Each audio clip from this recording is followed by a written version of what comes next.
जय हिंद साथियों। जैसा कि आप सबको पता है कि ब्रिटेन में इस बार प्रधानमंत्री पद के लिए चुनाव हुआ है और ये चुनाव अपने आप में काफ़ी ऐतिहासिक रहा है, क्योंकि इस बार 14 साल के बाद इस चुनाव में लेबर पार्टी की सरकार बनी है। आइए पूरी वीडियो को समझते हैं कि क्या कुछ तरीका है ब्रिटेन में चुनाव का, किस तरीके से चुनाव होता है और ग्लोबली इस चुनाव का क्या असर पड़ता है और भारत पे इसका क्या प्रभाव पड़ेगा। सबसे पहले समझते हैं कि ब्रिटेन के जो चुनाव है उसमें जो मेजर पार्टियां हैं, जो कि लेबर पार्टी और कंजर्वेटिव पार्टी के नाम से जानी जाती है। ठीक है, लेबर पार्टी की बात करें तो कीर स्टारमर जो कि इस बार के प्रधानमंत्री पद के दावेदार हैं उनकी, और कंजर्वेटिव पार्टी से जो दावेदार थे वो थे ऋषि सुनक, जो भारतवंशी मूल के बताए जाते हैं। इस बार इनको हार का भी सामना करना पड़ा है। लेकिन जो हमारे लेबर पार्टी के कीर स्टारमर हैं, कीर स्टारमर बताया जाता है कि ये वामपंथी विचारधारा के माने जाते हैं। ठीक है, और ये मानवाधिकार, सोशल जस्टिस, इन सारे चीज़ों की ये वकालत करते हैं, इन सारे चीज़ों की ये पक्षकार हैं। ठीक है, इनके बारे में ऐसा बताया जाता है कि इन्होंने लीड्स यूनिवर्सिटी से 1985 में कानून की पढ़ाई पढ़ी है, और सबसे पहले जो इन्होंने टक्कर दिया है वो टक्कर बहुत ही काफ़ी तगड़ा रहा है हमारे जो ऋषि सुनक साहब हैं उनका।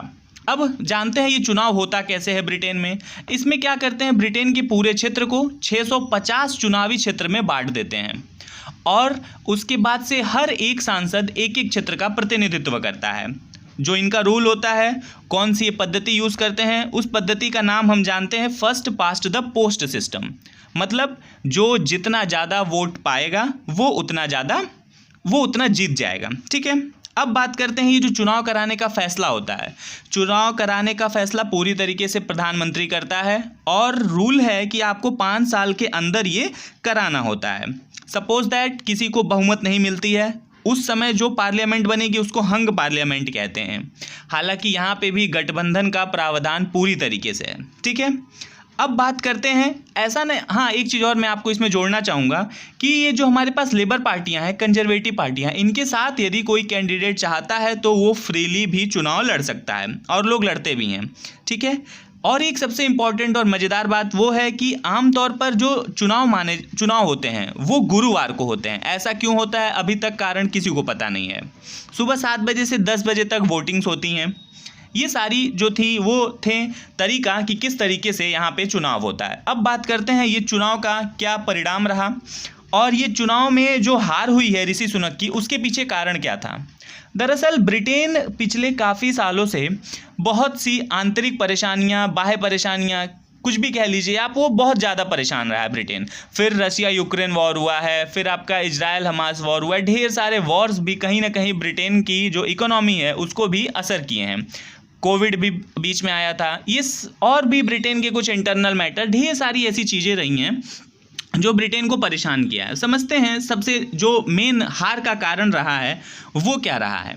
एक सबसे जो इम्पॉर्टेंट है वो है कि महंगाई। ब्रिटेन अपने आप में इकोनॉमिकली भी बहुत ज़्यादा क्राइसिस का सामना किया है। टैक्स बढ़ गए हैं, टैक्स बढ़ोतरी हुई है, अर्थव्यवस्था भी काफ़ी ज़्यादा स्लो हो गई है। जो रहने सहने की जो बेसिक नीड्स हैं लोगों की, वो ज़्यादा उसमें खर्च बढ़ गया है। हाउसिंग इफ़ेक्ट बहुत ज़्यादा हो गया है। जो अपराध दर है, क्रिमिनल रेट है, वो बढ़ गई हैं। जो अवैध प्रवासी होते हैं वो काफ़ी ज़्यादा दिक्कत का सामना हुआ है। जो ब्रेग्जिट से जो समझौता हुआ है उसका कोई खासा फ़ायदा नहीं हुआ है। जो भारतवंशी की नाराज़गी है वो भी अपने आप में बहुत ज़्यादा है। इससे पहले आपने देखा होगा कि हमारे थेरेसा मे साहब हैं, बोरिस जॉनसन साहब हैं, ये लोग भी रहे हैं, लेकिन ये लोग भी अपनी अपनी कुछ गतिविधियों के कारण जनता से नाराज़गी रही है, और जनता ने इन्हें काफ़ी विरोध भी इनका किया है। सो इन्होंने अपनी गद्दी छोड़ दी है। सो इस वजह से ऋषि सुनक के लिए इतना आसान नहीं था ये सारी चीज़ों को मैनेज कर पाना, और यहाँ पे कीर स्टारमर के लिए भी इतना आसान नहीं होगा मैनेज कर पाना। निश्चित तौर पे ये सारी दिक्कतें कीर स्टारमर को भी फेस करनी होगी। अब देखना ये होगा कि कीर स्टारमर शुरू से शुरुआत करते हैं या फिर इनकी अपनी कोई अलग स्ट्रेटेजी होगी इन सारे मुद्दों से निपटने के लिए।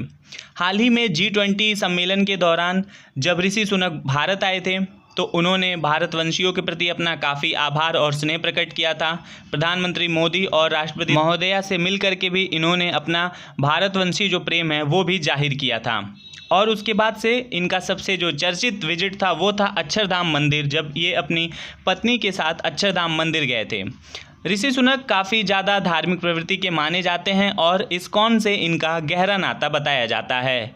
जब इन्होंने शुरुआत में चुनाव जीता भी था तो शपथ ग्रहण करने के दौरान सबसे पहला जो इनका विजिट था वो इस्कॉन टेम्पल ही जाकर के इन्होंने आशीर्वाद लिया था। अधिक जानकारी के लिए सब्सक्राइब करें हमारे चैनल को। धन्यवाद। जय